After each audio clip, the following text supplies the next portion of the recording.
Salut tout le monde, j'espère que vous allez bien et que votre journée s'est bien passée ou soit elle est en train de se passer bien. Alors, je vous souhaite la bienvenue pour cette troisième séance de la bêta training module hacking. Aujourd'hui, nous allons parler de Google Hacking. Commençons par voir le sommaire. Alors, comme d'habitude, nous allons commencer par une introduction. Ensuite, nous allons voir les avantages du Google Hacking ou Google Docs. Par suite, quelques exemples. Et pour terminer, comme d'habitude, recommandations et exercices. Let's go! C'est quoi Google Docs ou c'est quoi Google Hacking? Google Docs, c'est justement l'ensemble des possibilités de recherche avec la syntaxe propre à Google et qui permet de faire du hacking de sites web ou d'applications web ou SaaS. Grâce à Google Docs, on utilise donc Google comme un outil de hack. On parle donc de Google Hacking ou de Google Docking. En gros, Google Docs, c'est un ensemble de syntaxes qui vont nous permettre à donner des ordres précis à Google. On sait tous que Google est un moteur de recherche. Donc, à défaut de faire des recherches comme ça, on va lui dire de faire des recherches précises grâce à des syntaxes spéciales. Allons-y. Alors, les avantages de Google Docs.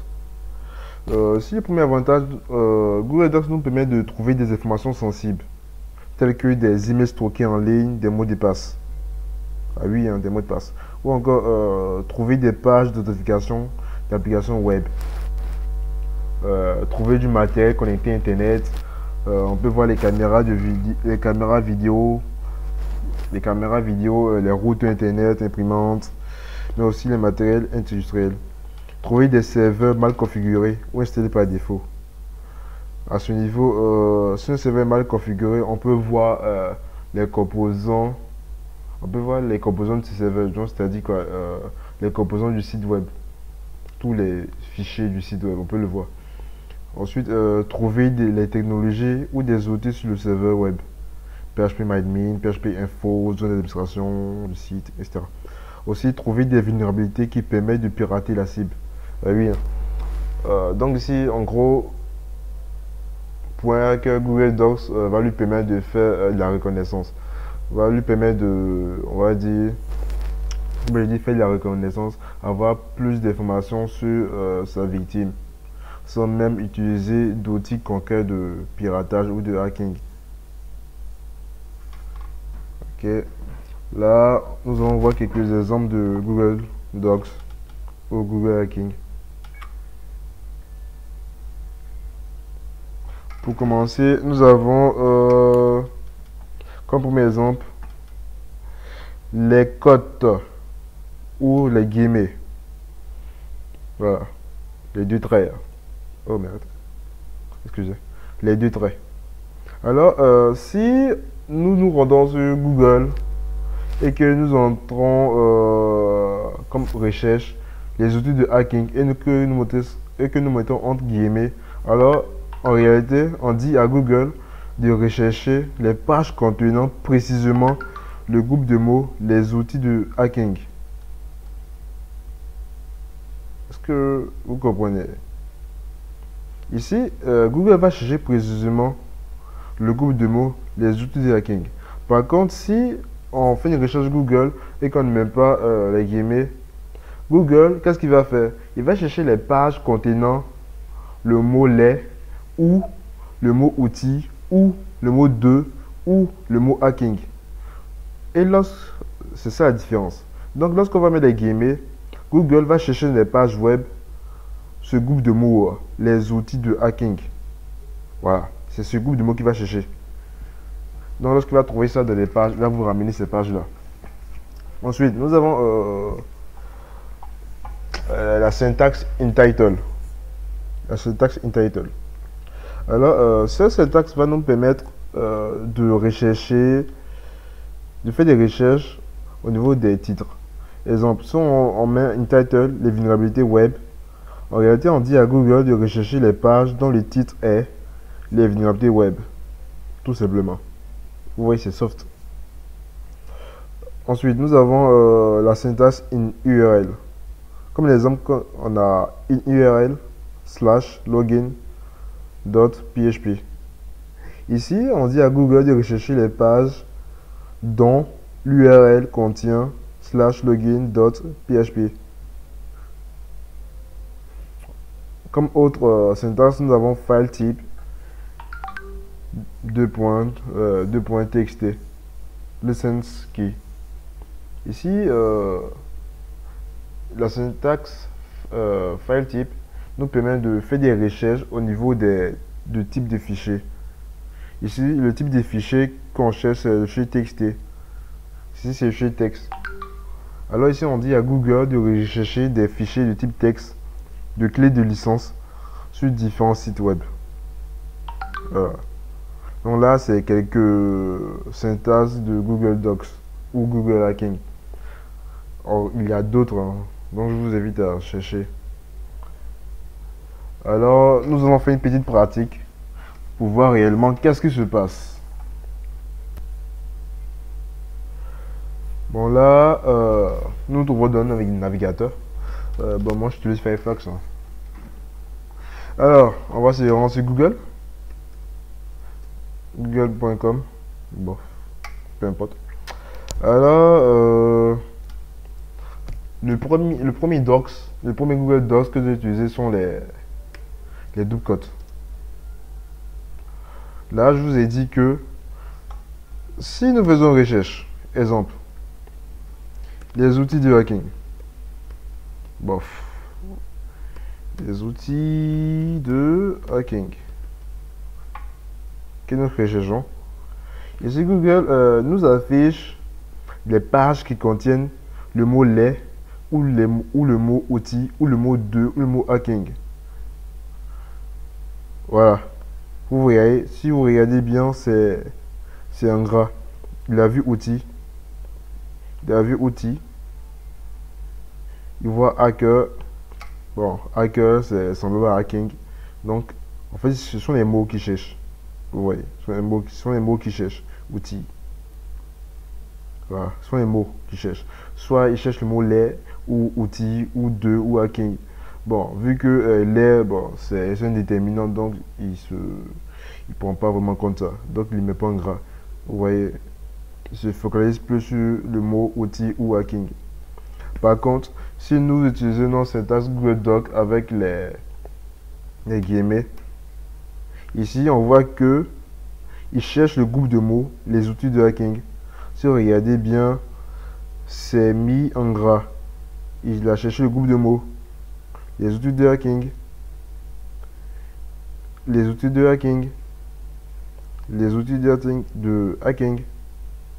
Vous voyez comment c'est formidable. Je regarde. Il cherche des groupes de mots. Autrement dit, il fait une recherche précise de l'information. On a vu aussi, on a parlé aussi de la doc, de la syntaxe entitled. Alors, ici, ce que nous allons rechercher, c'est, on sait que Google Docs ou Google Hacking nous permet de rechercher aussi des pages web qui étaient mal configurées. Alors, c'est ce que nous allons faire grâce à la syntaxe entitled. Regardez, lorsqu'une page web est mal configurée, on peut voir son index off. Donc, je fais entitled, deux points, je mets les cotes ou les guillemets, et je tape index off. Si je lance, ça m'affiche toutes les pages dont le titre contient index off. Voilà, je suis sûr que vous demandez c'est quoi index off. Là, nous avons ici de là. Je lance.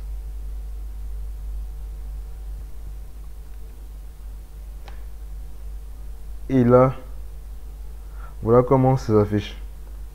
Théoriquement, je me trouve, on va dire, dans le site web. Je me trouve sur le site web Mais ça fait comme si je me trouve correctement dans la machine du site. Bon, là, ce sont des PDF, c'est pas trop chic. Ah, nous avons Exatic. Ah, Exatic, Côte d'Ivoire. Apparemment, le site est mal configuré. Bon, s'il y a des étudiants de Exatic qui regardent cette science, bon, vous savez ce que vous devez faire. Alors, on va se promener un peu. Désolé. Là, on se trouve dans le dossier BIC qui se trouve dans Actu, qui se trouve dans Images. Ici, pour ceux qui ont fait un peu de développement web, ils savent c'est quoi cette structure. Regardez, lorsqu'on crée un site web, euh, c'est sous forme on va dire, de documents. On a notre fichier index HTML, on a des dossiers, un dossier image, un dossier par exemple vidéo, ou bien un dossier page. En fait, c'est cette structure de dossier normalement. Un utilisateur, on va dire un client, ne doit pas voir ça. Et là ici, il se trouve que le site web était mal configuré. Donc c'est pour ça que nous avons la possibilité de voir les différents dossiers qui composent le site web. Donc là, je peux me promener.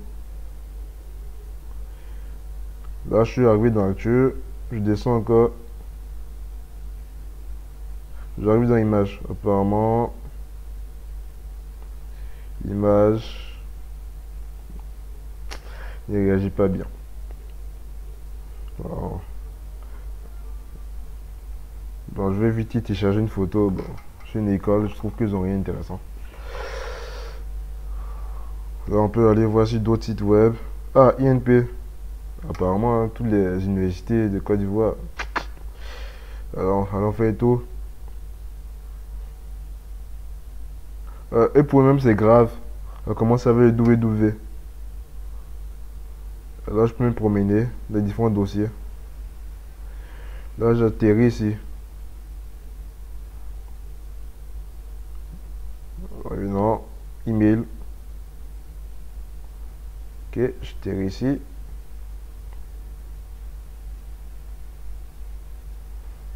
Non.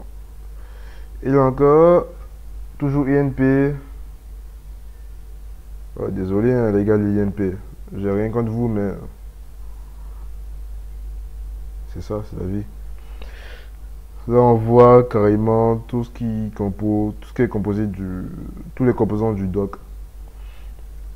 Bon, anyways, ainsi de suite, hein, ainsi de suite. Voilà. Donc tout ça, droit Afrique, place, Côte d'Ivoire.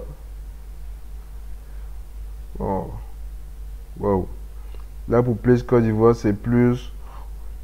On peut voir man. Bon, c'est que des codes JS. Pas trop chic. C'est pas trop chic. Bon, pour droit Afrique, on voit différents dossiers. Bon, je sais pas c'est quoi qui est droit Afrique. Je rentre de Burkina. On voit que des PDF sur le. Apparemment, ce sont des codes de droit. Alors. Revenons. Donc là, c'est ce que InTitle peut nous permettre de faire en tant que attaquant. Et plein d'autres choses. Hein. Donc là, tout ça, ça nous affiche des pages web qui ont été mal configurées. Bon, apparemment, si les développeurs n'ont pas fait attention. Alors, continuons notre tournée avec la syntaxe field type. Comme on a dit, field type nous permet de dire à Google de rechercher des pages, de rechercher des fichiers. Bon, je suppose que je veux rechercher un PDF. Donc field type .pdf. Et je trouve que, bon, j'ai pas d'argent. Je vois si le livre dont je cherche est disponible. Ce sont des PDF. Là, on va chercher le livre de Kevin Mitnick. to be invisible. Si je me trompe pas. Bon, pour vérifier, d'abord, je fais un petit recherche. Kevin Mitnick. Pour rappel, Kevin Mitnick est un hacker. Mitnick. Ok. Là, on voit ses livres. The Art of Invisibility. Ok. Donc là, je vais chercher. The Art of Invisibility.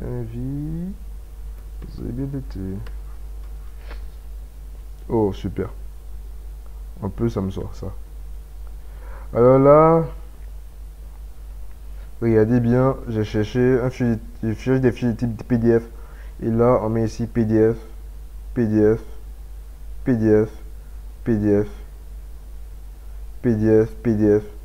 Donc, dès que je clique sur une recherche, ça me permet de télécharger directement le PDF. Et là, mon download manager a détecté le lien. Voilà. Donc je télécharge mon PDF tranquillement. Ça fait un 4.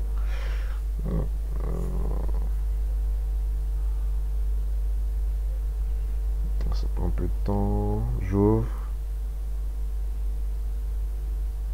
Oh. Et là, j'ai téléchargé facilement le livre de Kevin Mitnick, The Art of Invisibility. Il est complet. 259 pages, bientôt. Ah, c'est chouette. Pour info, ce livre, je l'ai déjà lu. C'est intéressant, il est super. Ici, bon, c'est une parenthèse. Ici, Kevin Mitnick, qui est un hacker, vous montre comment être anonyme. En gros, il vous montre comment être anonyme. Voilà. C'est tout ce que je peux vous dire. Et je vous invite à le lire aussi. Ok. Bon, ça, c'est la recherche d'un utilisateur normal. Mais un hacker, qu'est-ce qu'il va faire? Plutôt que de rechercher, plutôt de dire à Google de rechercher des fichiers de type PDF, lui il va dire à Google de rechercher des fichiers de type SQL. Un fichier de type SQL, c'est une base de données. Et il va préciser un fichier de type SQL contenant des mots de passe. Et Google, qu'est-ce qu'il fait? Bon, bah, il se trouve ça. Si on regarde bien la recherche, on voit password. Quand on voit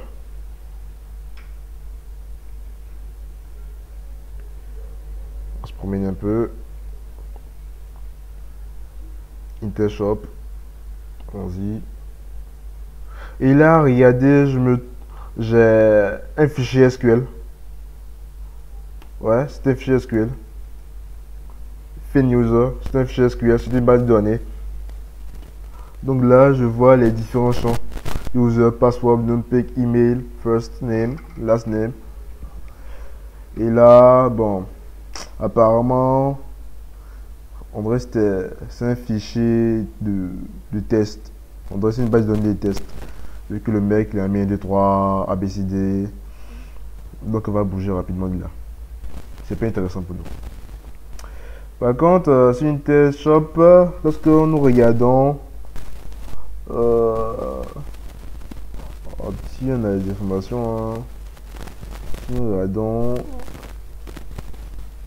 on regarde, on fouille un peu.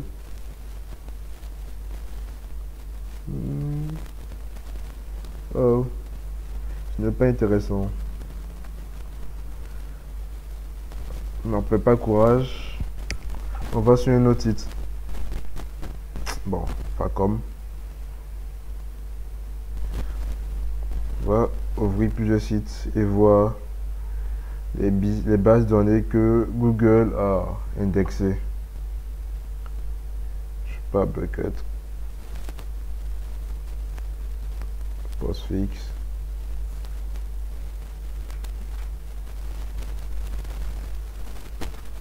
Ok. Et là, ça c'est plutôt intéressant.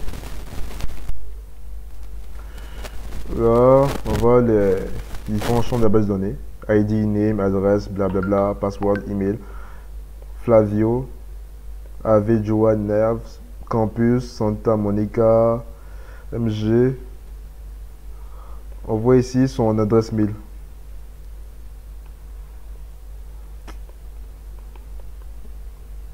Apparemment, ça aussi c'était une base de données de test.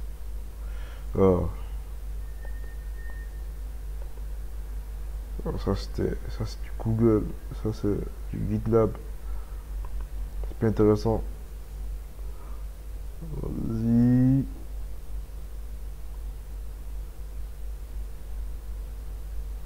Pas intéressant. Bon, PP exploit. Allons-y.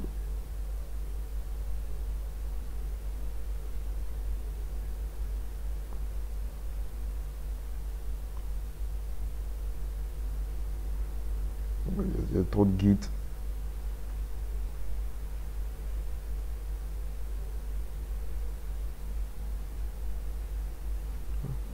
Ok.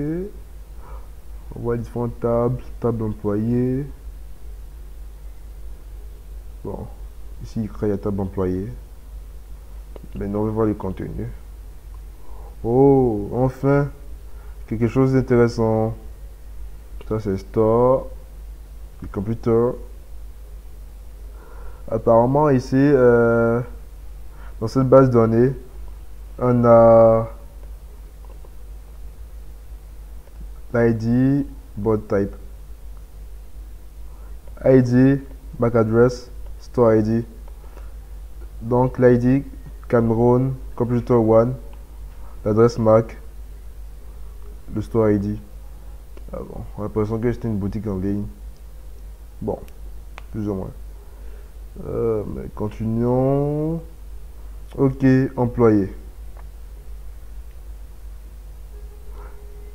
On voit employé 1, Laura Juliette, X.